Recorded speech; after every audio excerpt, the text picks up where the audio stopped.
Fala galera que me assiste, tudo bom com vocês, pessoal? Comigo tá tudo certo. Pessoal, hoje estou aqui na propriedade, hoje de novo aqui, ó.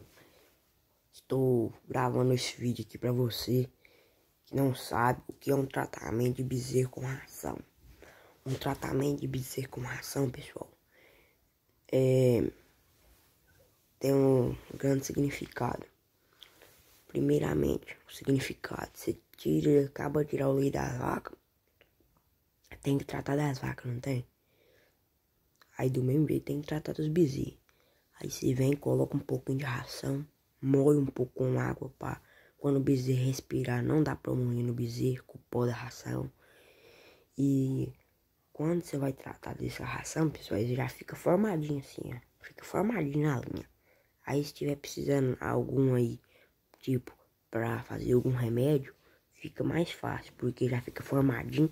Aí você só chega, passa o laço, faz o remédio. Mas aqui os bezerros daqui são todos bezerros saudáveis.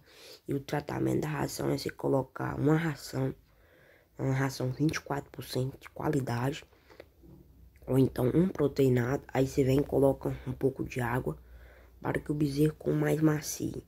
Aqui no caso, nós fizemos um teto para que se chover não molha os bezerros e nem a ração. Aí, pessoal, tem bezerro que fica na chuva e tem bezerro que não quer comer, vem pra cá.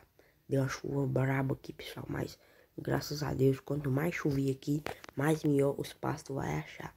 Tranquilo? E os outros bezerros estão lá, ó.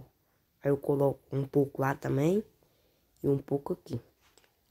Aí tem os bezerros mais sistemáticos, que não gostam de chegar mais beirando de gente, aí eles não vêm.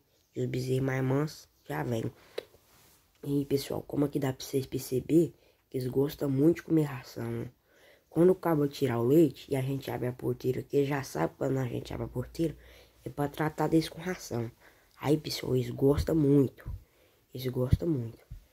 E uma ração de qualidade é melhor ainda pro desenvolvimento do bezerro, para ser um futuro touro. Pessoal, quem gostou do vídeo já deixa o like.